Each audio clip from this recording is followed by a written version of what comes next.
पास पहुंची, दक्ष प्रजापति की वक्र दृष्टि सती के ऊपर पड़ती है।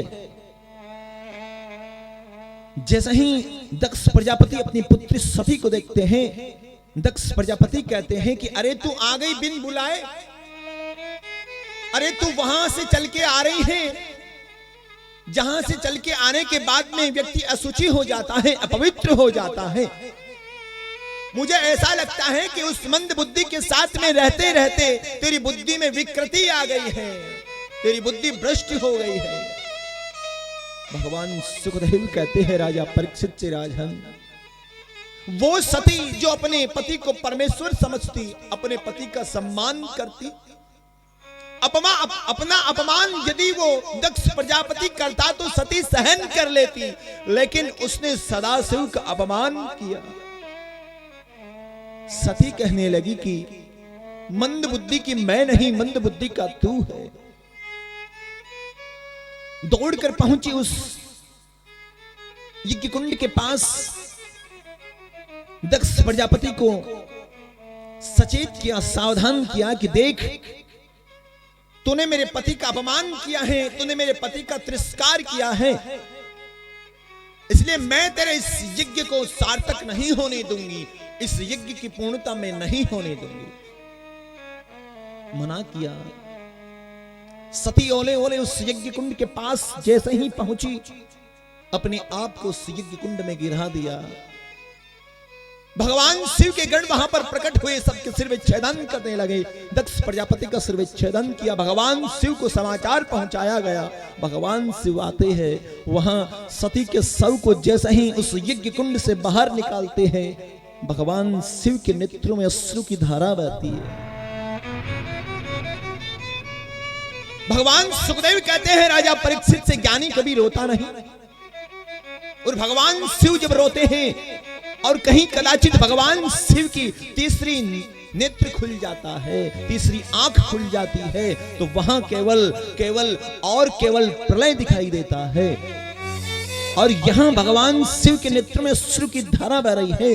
शिव पुराण में वर्णन आता है कि भगवान शिव के नेत्र से एक अश्रु की धारा गिरती है, एक आंसू गिरता है तो उसे रुद्राक्ष का निर्माण होता है। और कहीं कदाचित भगवान शिव अपनी तीसरी आंख खोल लेते हैं तो वहां केवल प्रलय दिखाई पड़ती है। भगवान विष्णु पहुंचे शिव के पास, सती के शव को छीना, उसके 50 टुकड़े किए, 200 दिशाओं में फेंक दिए। भगवान सुखदेव कहते हैं कि वो योगिनी पीठ बन गए, जहां जाने के बाद में व्यक्ति की मनोकामना पूर्ण हो जाती है। सारे ऋषि इकट्ठे होते हैं, भगवान शिव से कहते हैं कि हे देव, आप तो भोलेनाथ हैं, आप जानते हैं यदि यज्ञ में अंतिम आहुति नहीं डाली गई तो प्रलय आ सकता है, अनिष्ट आ सकता है। दक्ष प्रजापति के बकरे का मुख लगाया, अंतिम आहुति डाली गई। भगवान नारायण प्रकट होते हैं, अनंत आशीर्वाद देते हैं, वहां से प्रस्थान कर जाते हैं। भगवान सुखदेव कहते हैं राजा परीक्षित से, राजन इन 3 पुत्रियों के बाद में 2 पुत्र और हुए, प्रियव्रत और उत्तानपाद। प्यार से बोलो राधे राधे। ये वही उत्तानपाद है जिसके वंश में भगवान के लाडले भक्त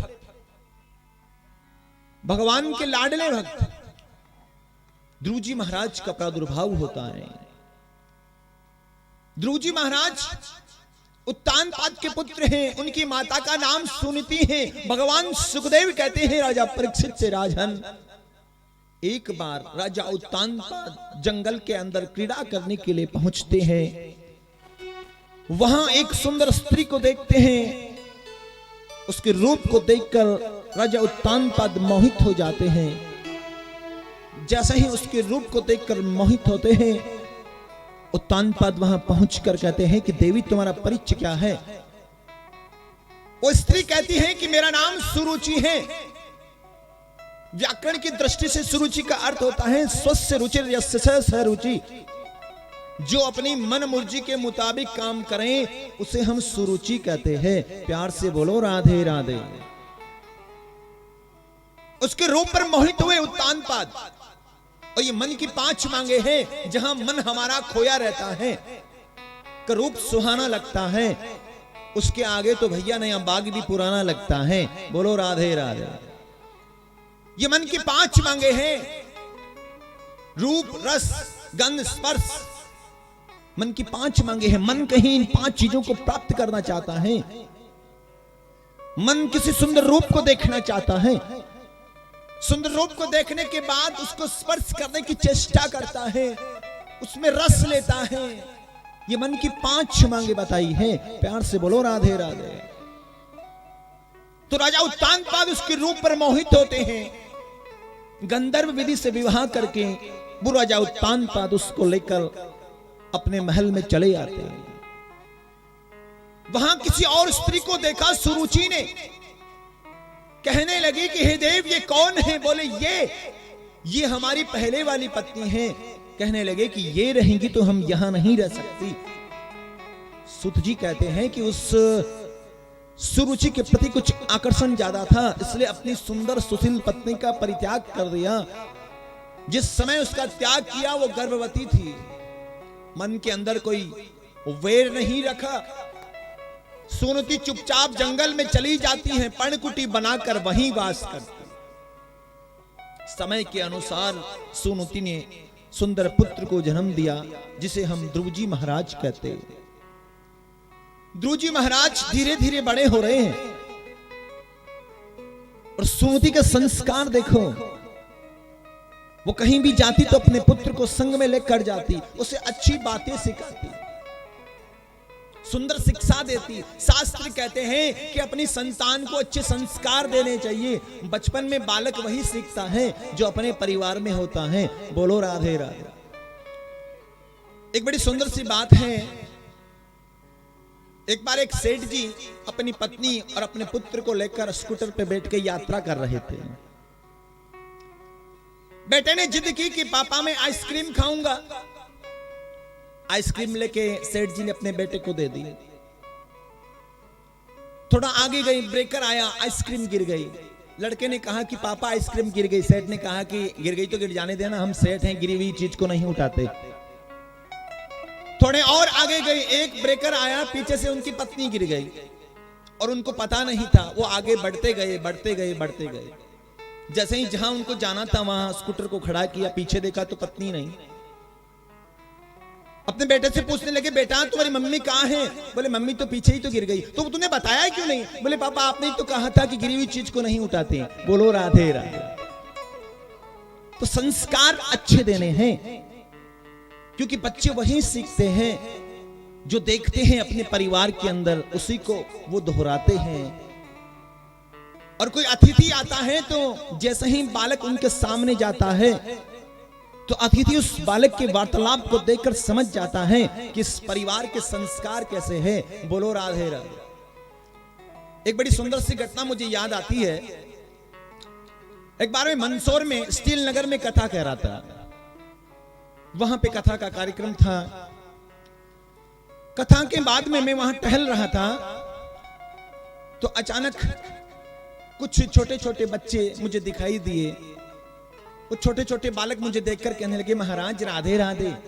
मेरे संग में जो पंडित जी थे ना, मैंने उनसे कहा कि देखो संस्कार, इनको पता कथा चल रही है तो राधे राधे कर रहे हैं, समझ लो कि ये हमेशा राधे राधे ही करेंगे। मैंने कहा कि लाला तुम किसके हो? कहने लगे कि हम श्याम सुंदर जी राठी के हैं। बोलो राधे राधे। मैंने कहा कि तुम्हारे पापा क्या करते हैं? कहने लगे कि हमारे पापा तो वही करते हैं जो हमारी मम्मी कहती है। बोलो राधे राधे।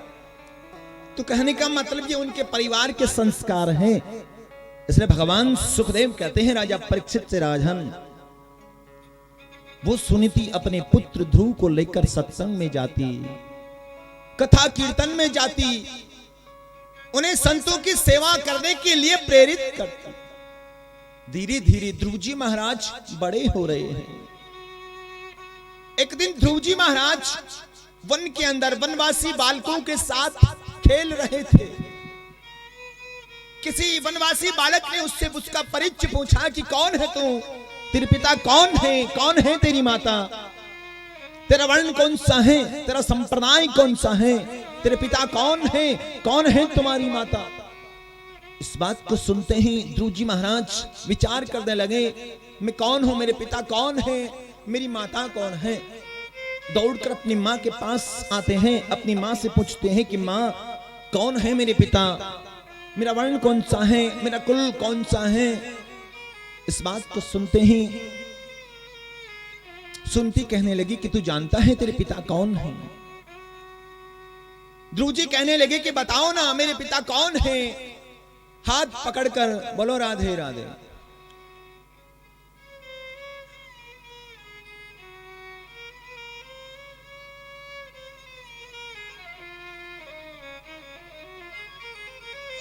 हाथ पकड़कर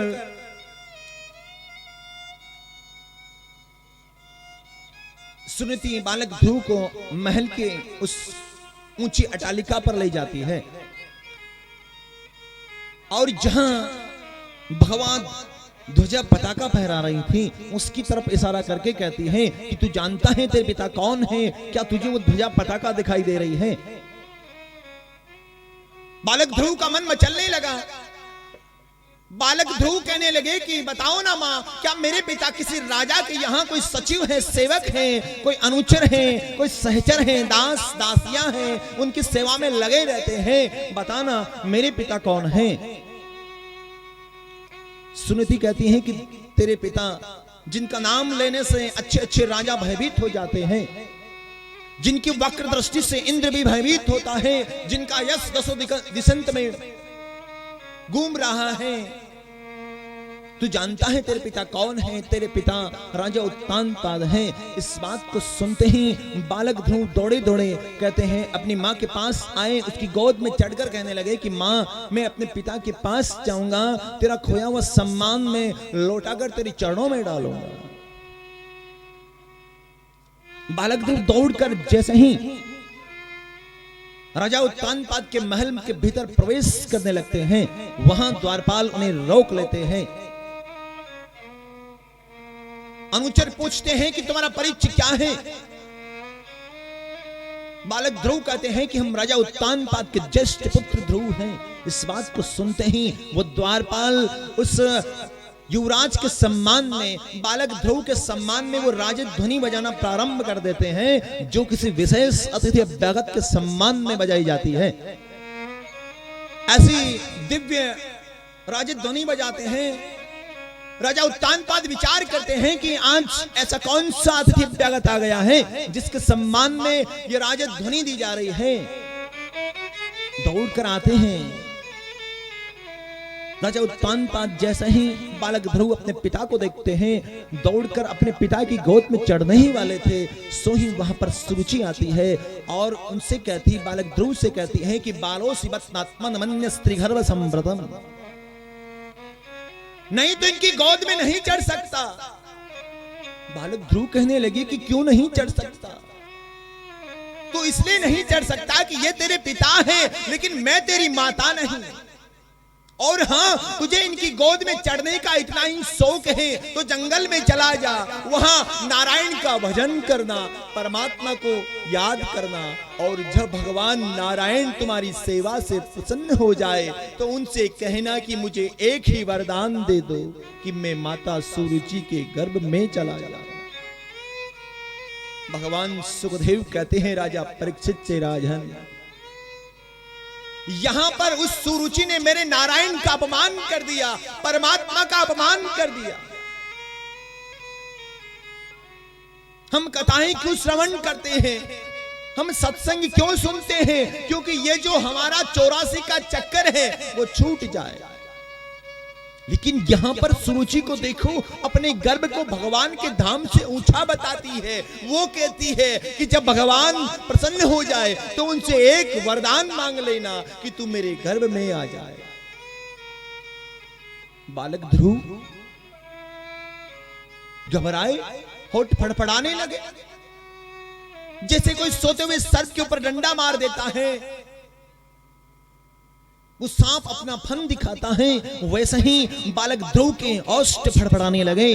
दौड़कर अपनी माँ के पास में आए और अपनी माँ से कहने लगे कि माँ, मैं उस सुरुचि के एक एक दुर्वचन का बदला लेकर मानूंगा।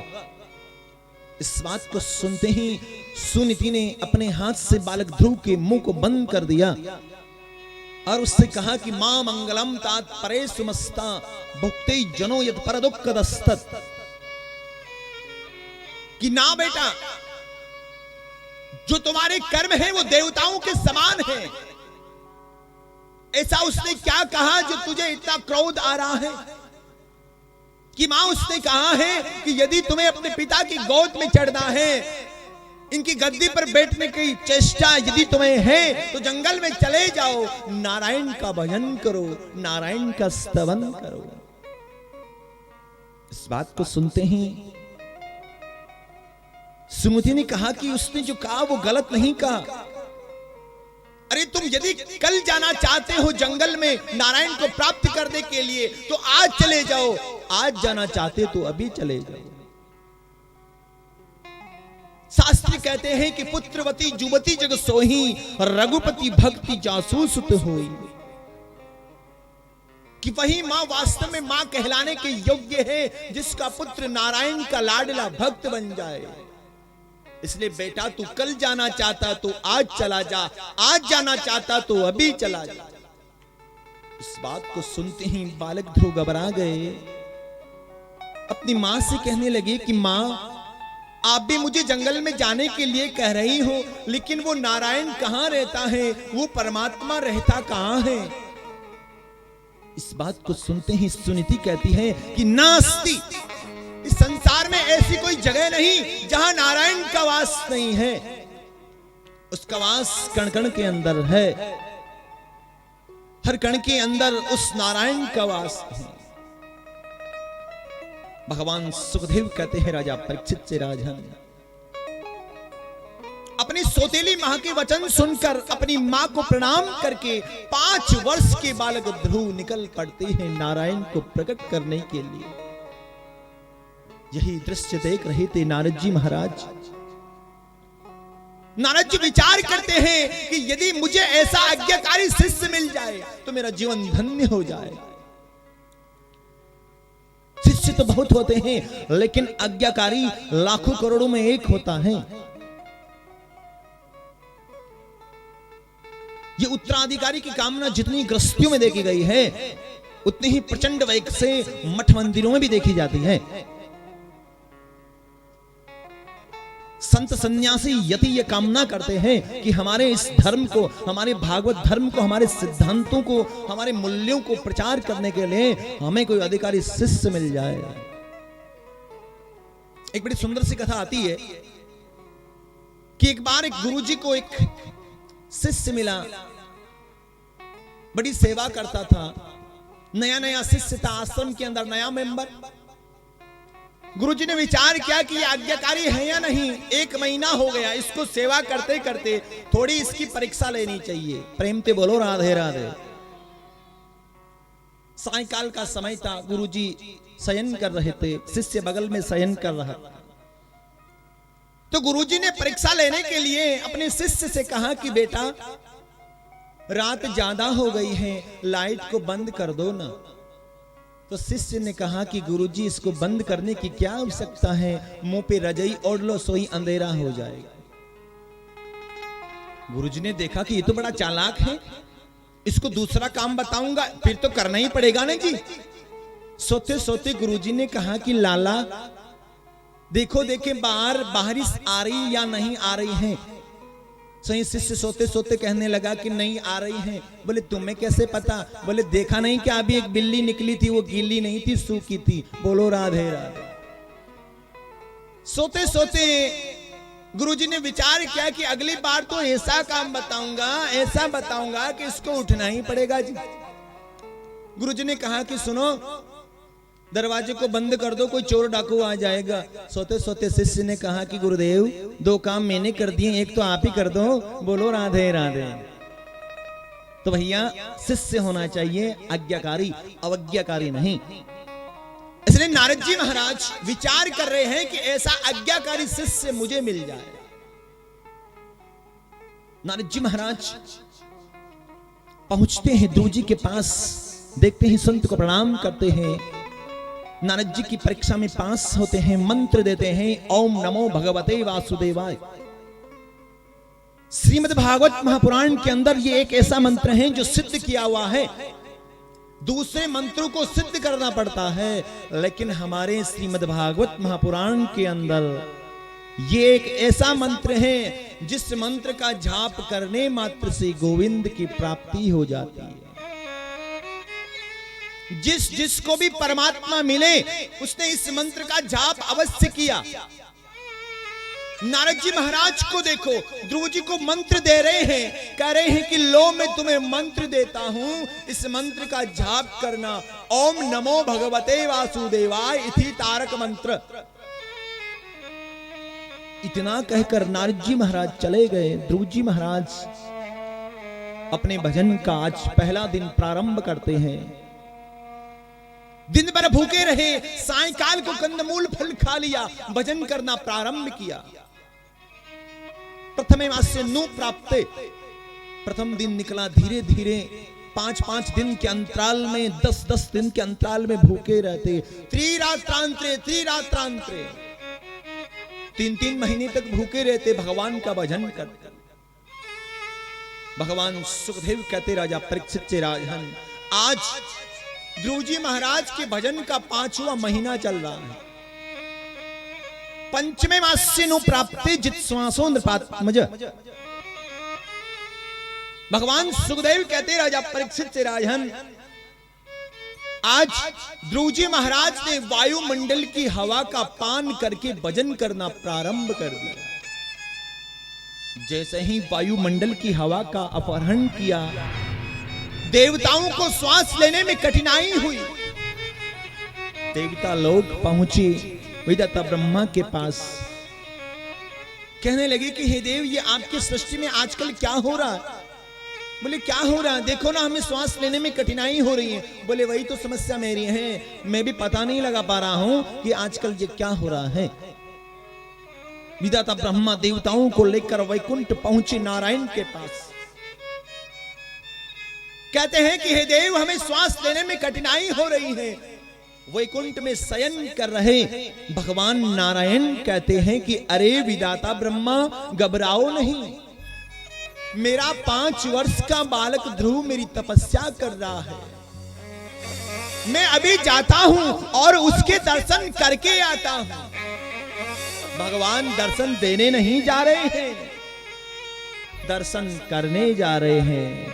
ऐसा कौन सा भक्त है 5 वर्ष का, जिसकी अद्भुत निष्ठा, जिसकी आस्था का सैलाब, जिसकी श्रद्धा का चर, जिसकी निश्चयात्मक बुद्धि में देखो तो सही कौन है? भगवान सुखदेव कहते राजा परीक्षित से, जहां ध्रुव जी महाराज साधना कर रहे थे, जहां ध्रुव जी महाराज भजन कर रहे थे, चतुर्भुज रूप में भगवान नारायण प्रकट हो जाते हैं। ध्रुव जी महाराज घबराए कि जो झांकी मेरे हृदय के अंदर थी वो कहां चली गई। जैसे ही नेत्र खुले, सामने भगवान नारायण खड़े हैं। 5 मिनट हुए, 10 मिनट हुए, ना तो भगवान कुछ बोलते हैं, ना ध्रुव जी महाराज कुछ बोलते हैं। आकाश मंडल में देवता खड़े हैं, देवताओं की भीड़ लगी है। देवता मंद मंद मुस्कुरा रहे हैं। भगवान भी हल्का मुस्कुराने लगे। भगवान की हंसी को देखकर ध्रुव जी महाराज मुस्कुराते हैं। ध्रुव जी महाराज की हंसी को देखकर भगवान सुखदेव मुस्कुराते हैं। सुखदेव भगवान की हंसी को देखकर राजा परीक्षित मुस्कुराते हैं। इन सब की हंसी को देखकर नैमिषारण्य क्षेत्र के अंदर बैठे 88,000 ऋषि मुनि श्री सूत जी महाराज मुस्कुराते हैं। भगवान इसलिए मुस्कुराते हैं, देखो तो सही भोले भंडारी भगत को, जो त्रिलोकी का नाथ सामने खड़ा है फिर भी कुछ नहीं मांग रहा। ध्रुव जी महाराज इसलिए मुस्कुराते हैं कि मैं मांगू तो क्या मांगू, मुझे तो मांगना भी नहीं आता, मुझे तो बोलना भी नहीं आता। देवता लोग इसलिए मुस्कुरा रहे हैं, देखो तो सही कितना भोला है। अरे ऐसा मौका हमें मिला होता तो हम मांगने की लंबी लिस्ट बना लेते। भगवान सुखदेव इसलिए मुस्कुराते हैं, धन्य है मेरी गोविंद की कृपा, मेरे परमात्मा की कृपा। जो 5 वर्ष की बालक ध्रुव की बात पर विश्वास करके उसकी भक्ति से प्रसन्न होकर उसको दर्शन देने के लिए चले आए। राजा परीक्षित इसलिए मुस्कुराते हैं, धन्य है सुखदेव भगवान जैसे गुरु जो खाली कथा के माध्यम से मुझे उस झांकी के दर्शन करा रहे हैं। भगवान नारायण अपना शंख लेकर बालक ध्रुव के गाल के स्पर्श करते हैं। सोही ध्रुव जी महाराज को संपूर्ण वेद वेदांत का ज्ञान कंठस्थ याद हो जाता है। बोलो राधे राधे। भगवान की स्तुति करते हैं, भक्ति का वरदान लेते हैं, वहां से भगवान अंतर्ध्यान हो जाते हैं। ध्रुव जी महाराज अपने राजकार्य को संभालते हैं। उनके माता पिता कहते हैं कि बेटा इस राजकार्य को तुम संभालो, हमारी चौथी अवस्था आ गई है, हमें थोड़ा भजन करना है। ध्रुव जी महाराज राज्यकार्य को देख ही रहे थे, यक्षों के हाथों जो उनके सौतेले भाई थे उत्तम उनकी मृत्यु हो जाती है। अपने भाई की मृत्यु का समाचार सुनकर ध्रुव जी महाराज क्रोधित हो जाते हैं। क्रोध के आवेश में शस्त्र उठाते हैं, अस्त्र उठाते हैं। राजा परीक्षित प्रश्न करते हैं कि हे देव, ध्रुव जी महाराज को तो परमात्मा के दर्शन हो गए, फिर उनको क्रोध क्यों आया? उनको तो गोविंद मिल गए, उनको केशव मिल गए, उनको श्याम सुंदर मिल गए, लेकिन फिर भी उनको क्रोध आ गया। ये क्रोध तो नहीं आना चाहिए था ना। भगवान सुखदेव कहते हैं राजा परीक्षित से, राजन ध्रुव जी महाराज को भगवान के दर्शन हुए थे, जीवन में कभी सत्संग नहीं मिला था। इसलिए शास्त्र कहते हैं कि भगवान के दर्शन से भी ऊंचा महत्व है इस सत्संग का। तात स्वर्ग अपवर्ग सुख धैर्य तुला एक अंग, तुलन ताही सकल मिली जो सुख लव सत्संग। शास्त्र कहते हैं भैया, एक पल का भी सत्संग यदि हमें प्राप्त हो जाए तो उसकी बराबरी ना वैकुंठ कर सकता है ना स्वर्ग कर सकता है। और जो सत्संग होता है वो ब्रह्म ज्ञानियों को मिलता है। भगवान की कृपा के बगैर कुछ नहीं होता। भाग्योदयन बहुजन्म समर्जितेन, लाखों करोड़ों जन्मों के जब भाग्य उदय होते हैं तो हमें एक पल का सत्संग मिलता है।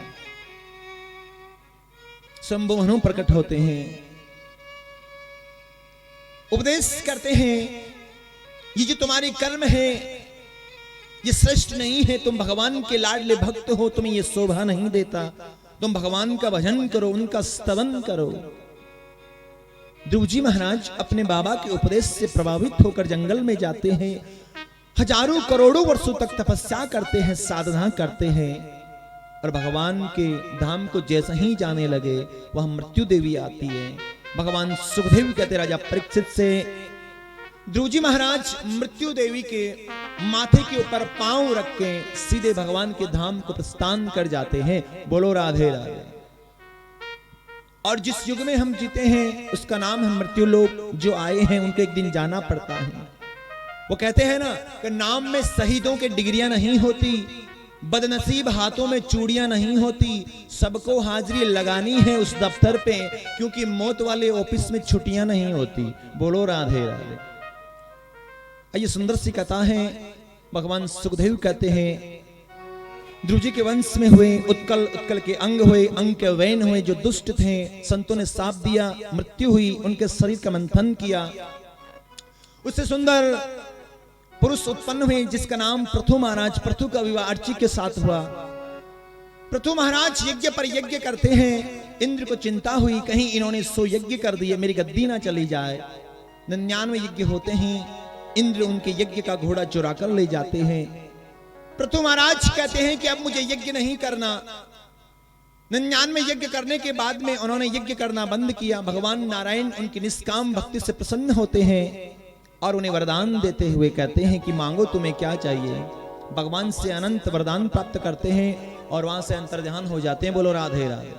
श्री सूत जी महाराज कहते हैं सुनकादिक ऋषियों से इसी वंश में हुए हविर्द्वान के अंतर्ध्यान और अंतर्ध्यान के हुए प्राचीन बरही जो यज्ञ पर यज्ञ करते हैं, लेकिन उस यज्ञ के अंदर निर्जीव जीवों की बलि दे देते हैं। शास्त्र कहते हैं कि हम कोई भी कार्य करें लेकिन शास्त्र सम्मत होना चाहिए। मनमुखी भक्ति नहीं करनी चाहिए। जैसा शास्त्रों में लिखा है वैसा ही करना चाहिए, तभी फल प्राप्त होता है, अन्यथा हमें फल प्राप्त नहीं होता। इतिहास वेद पुराणानी वेद शास्त्र विधिम बिना केवला हेतु की भक्ति रुत्पादायव केवलम। जैसा धर्म ग्रंथों में लिखा है, जैसा इतिहास कहता है, हमें वैसे ही भक्ति करनी चाहिए। बोलो राधे राधे। प्राचीन बड़ी यज्ञ पर यज्ञ करते हैं, लेकिन निर्जीव जीवों की बलि देते हैं। नारद जी महाराज आते हैं, सुंदर उपदेश करते हैं, उनके संदेह की निवृत्ति होती है। प्राचीन बड़ी अपना सब कुछ छोड़कर जंगल में चले जाते हैं और वहां से भगवान के धाम को प्रस्थान कर जाते हैं। बोलो राधे राधे। श्री सुखदेव भगवान कहते राजा परीक्षित से, सुत जी महाराज कहते हैं सोनकादिक ऋषियों से,